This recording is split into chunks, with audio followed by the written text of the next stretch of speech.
Hi guys, it's Chris, back in my cider shed, and I'm going to try another perry today. Not a cider, another perry. As promised in the last video, I am going to taste another perry from Ross-on-Wye, and it's another Huffcap, but it's not the Hendry Huffcap, which is what we tried yesterday. It's the yellow Huffcap, which we're going to try today. And there it is, yellow Huffcap. So this is 6%. What does it say on the bottle? We love reading Ross-on-Wye bottles. Yellow Huffcap perry. A vintage variety which has a full-bodied flavour and some crisp acidity and lots of tang. A challenge to produce as it rots often on the tree, but worth it for an exceptional perry.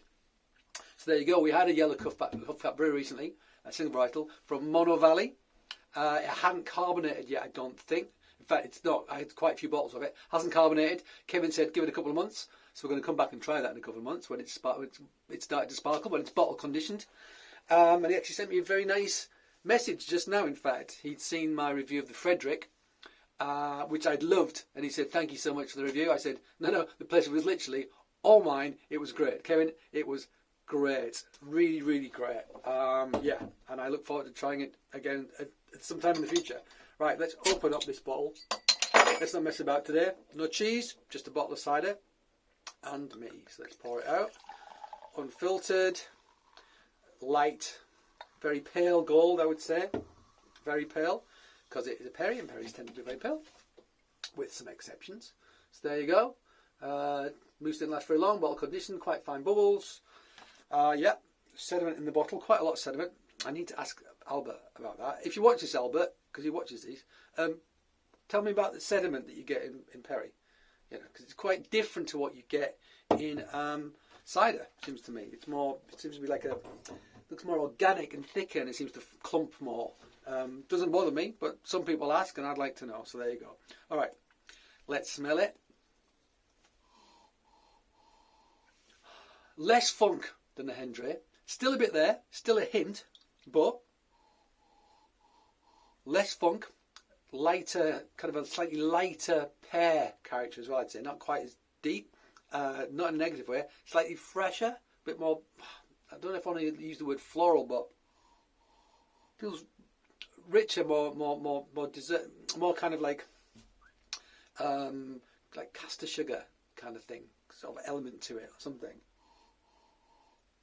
Yeah, definite pear, definite funk. Not quite as rich as a Hendry, but not that far off. Not that far off. Gonna cough. Gonna keep coughing. When will I stop coughing? Ah, right. Yeah, definite funk in there, but not as much. A hint of that pastry thing again. Get some warmth into it, maybe. Not going to be easy. It's not. It's getting colder out here. Yeah, it's actually pretty similar. It is quite similar, I would say. Not quite as funky, not quite as dark and pastry-like as a dairy element.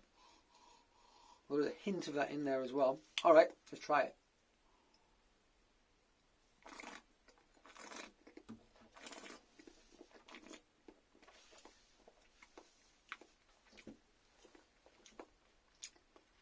Maybe fractionally more tannic, maybe just a hair.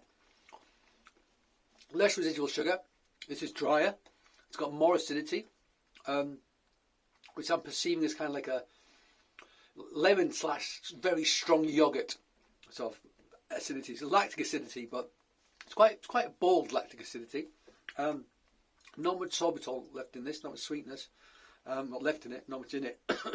Sorbitol is the sugar alcohol that doesn't ferment in pears, which is why you often get slight sweetness in perries because of the sorbitol, which I've talked about loads. On the nose, yeah, funk, but a fresher pear character, definitely. But there's like a sweetness to it, a floral element, almost an elderflower kind of character I want to say to it as well, which is very, but yeah, elderflower. I'm going to go with that. Subtle, but I think it's there. Try a bit more. Bubbles are quite nice.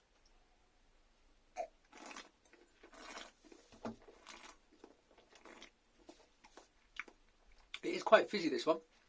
The bubbles are a little bit more aggressive. Still quite fine. You still don't feel like, Cork bubbles, which actually, the knack, they really hurt your tongue. I think, I can't drink that stuff anymore. It hurts. These are finer bubbles and not as aggressive. But I think it's a little bit more carbonated than the Hendry was. Okay, If you like dry, this is going to be more your kind of thing.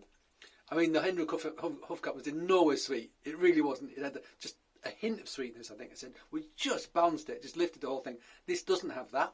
It's a dry thing. If you like, threw some on myself. Good stuff. So if you like your drier ciders and so forth, this is probably going to go like a dry white wine, this sort of thing. I often say like those coastal wines from coastal regions of France, people de Pinet, Muscadet, that kind of thing. This is sort of getting into that. It's quite mineral. It's got that kind of lemony sort of acid character. Bone dry, pretty much. This I'd say. Yeah. Oh, maybe there's a hint, the merest hint of sweetness just in there, just a hint, tiny bit. I have a sweet tooth, so my preference is for the Hendria. It wasn't sweet, just had a bit of sweetness to it, which I thought balanced the acidity, which worked for my palate. If you're not a fan of sugar at all, if you like drier, and I know that some people are, definitely. I mean, this isn't a leathery acidity. It's not a hard tannic acidity. It's not that kind of like mouth puckering, something like a Major or the Bulmer's Norman from these guys. The dryness of this is more about the acidity. There's no sugar, no leatheriness. It's kind of like that mouth watering thing. It's about the acid that this brings. But on the nose, it does. You do think it's going to have a little bit more sweetness than it does, but actually, that's it. Quite a crisp sort of nose as well. Okay, cool. That was the Yellow Huffcap, pardon me, from Ross-on-Wye. Next up, it's a blend, Butt and Oldfield. Perry blend. I had one in the fridge, but I drank it last night, so I'm going to have to get another one for the lock-up so I can try it tomorrow night. So let's compare a blend from Ross-on-Wye to two single varieties from Ross-on-Wye. Yellow Huffcap, Henry Huffcap, and then the Butt and Oldfield. Yeah, cool. All right.